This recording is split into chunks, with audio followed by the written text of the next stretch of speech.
Because at the time of death like that, man, you're hurting. You're in shock.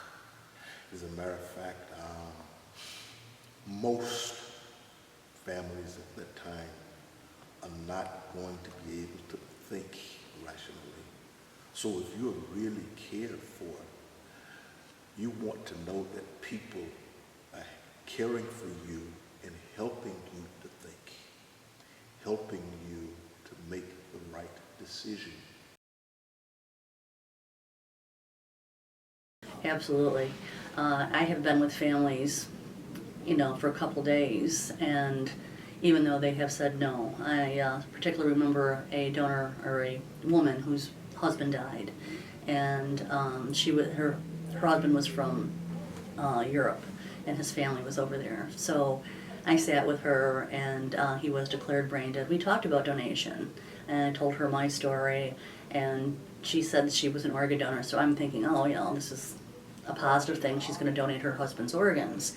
Well, when it came to the time that they declared him, and I said, so do you want to move forward with organ donation? She said, I can't. And I said, well, why is that? And she said, he told me he didn't want to be an organ donor.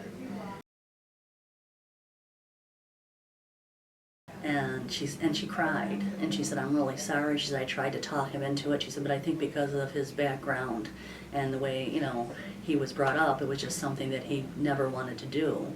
She said, I can't go against his wishes. And I said, I would never ask you to do that. And I said, as long as you know.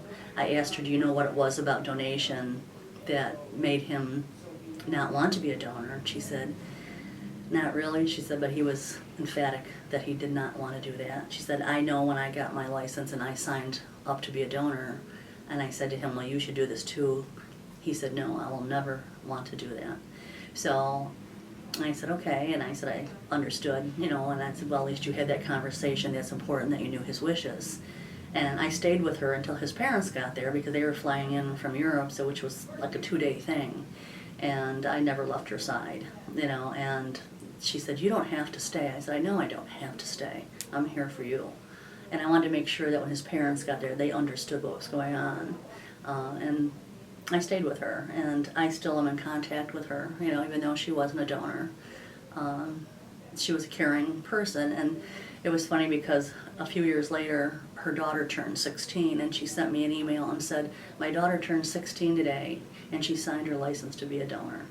So for me, that was the gift that she gave me.